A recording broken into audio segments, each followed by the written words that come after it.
அனைவருக்குமே வணக்கம்.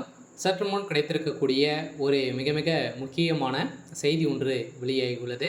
சற்று முன் பொன்முடி வழக்கில் நீதிமன்றம் பரபரப்பு தீர்ப்பு, சிறையில் அடைப்பு, இது மாதிரி பார்த்திங்கன்னா செய்திகள் வெளியாயிருக்கு.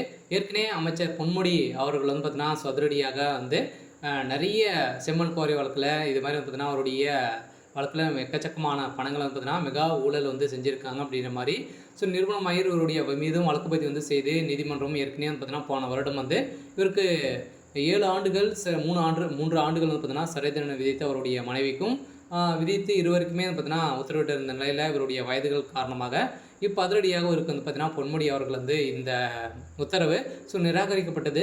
ஸோ இதை தொடர்ந்து இப்போ அமைச்சர் பொன்முடி அவர்கள் பார்த்திங்கன்னா ஆபாச பேச்சு விசாரணையை சிபிஐக்கு மாற்ற வேண்டி இருக்கும் என சென்னை ஹைகோர்ட் பார்த்திங்கன்னா அதிரடியாக எச்சரிக்கை கொடுத்துருக்காங்க. அவருடைய நிறைய பேச்சுக்கள்லாம் பார்த்தீங்கன்னா மக்களிடையே ஆபாச பேச்சுக்களாகவும் பார்த்தீங்கன்னா பேசிட்டு வர்றாரு அப்படின்ற மாதிரி இவர் மீது நிறைய வழக்கு பதிவெல்லாம் செய்து இப்போ அதிரடியாக அமைச்சர் பொன்முடி அவர்கள் திமுகலேருந்து நீக்கப்பட்ட சம்பவத்திலிருந்தே அமைச்சர் பொன்முடி அவருடைய வழக்கு பார்த்தீங்கன்னா நிலுவையில் தான் இருக்குது. இவருடைய நடவடிக்கையே சரியில்லை அப்படின்ற மாதிரி இப்போ குற்றச்சாட்டுகள் வந்திருக்கு. இந்த குற்றச்சாட்டின் அடிப்படையில் பெண்களை இவர் இழிவாக பேசியிருக்காரு அப்படின்ற மாதிரி தான் இவர் மீது வழக்கு பதிவு செஞ்சுருக்காங்க.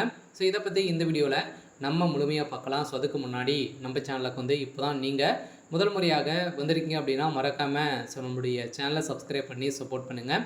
ஸோ வாங்க வீடியோக்குள்ளே போகலாம். ஸோ பார்த்தீங்கன்னா அமைச்சர் பொன்முடி அவருடைய வழக்கில் நீதிமன்றம் ஒரு பரபரப்பான தீர்ப்பு வழங்கியிருக்காங்க. சொல்ல பார்த்தீங்கன்னா சென்னை நீதிமன்றம் அதிரடியாக எச்சரிக்கை கொடுத்துருக்காங்க. சொல்ல பார்த்தீங்கன்னா அவர் விசாரணைக்கு வரலை அப்படின்னா இவருடைய வழக்கு சிபிஐக்கு மாற்ற வேண்டியது இருக்கும் அப்படின்ற மாதிரி இவர் எச்சரிக்கை கொடுத்துருக்காங்க.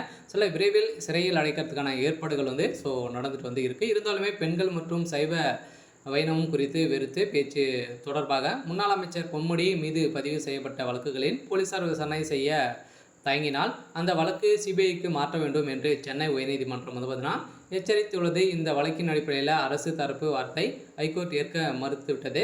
ஸோ இதன் அடிப்படையில் கடந்த ஏப்ரல் மாதம் தந்தை பெரியார் திராவிட கழகம் சார்பில் நடத்தப்பட்ட நிகழ்ச்சியில் அப்போது வனத்துறை அமைச்சராக இருந்த பொன்முடி கலந்து கொண்டிருந்த போது அப்போது அவர் மலை மாது குறித்து சில கருத்துக்களை கூறியிருந்தார். மேலும் சைவம் வைணவம் குறித்தும் சில மோசமான ஒப்புதல்கள் ஆபாச பேச்சுகளை பார்த்தீங்கன்னா பேசியிருந்தார். ஸோ இதன் அடிப்படையில் இந்த பேச்சின் அடிப்படையில் அவரது பேச்சு அதே போதே மிகவும் பெரியதளவில் சர்ச்சையானது. பல்வேறு தரப்பினரும் பொன்முடி பேச்சுக்கு எதிர்ப்புகள் தெரிவித்திருந்த நிலையில் இந்த பேச்சின் கண்டனத்தின் அடிப்படையில் தான் இப்போ இவர் மீது நிறைய வழக்கு பதிவுகள்லாம் வந்திருக்கு. இந்த வழக்கு பதிவின் அடிப்படையில் பொன்முடிக்கு எதிராக நடவடிக்கை எடுக்க கோரி தாமதமாக விசாரணைக்கு எடுக்கப்பட்ட வழக்கு.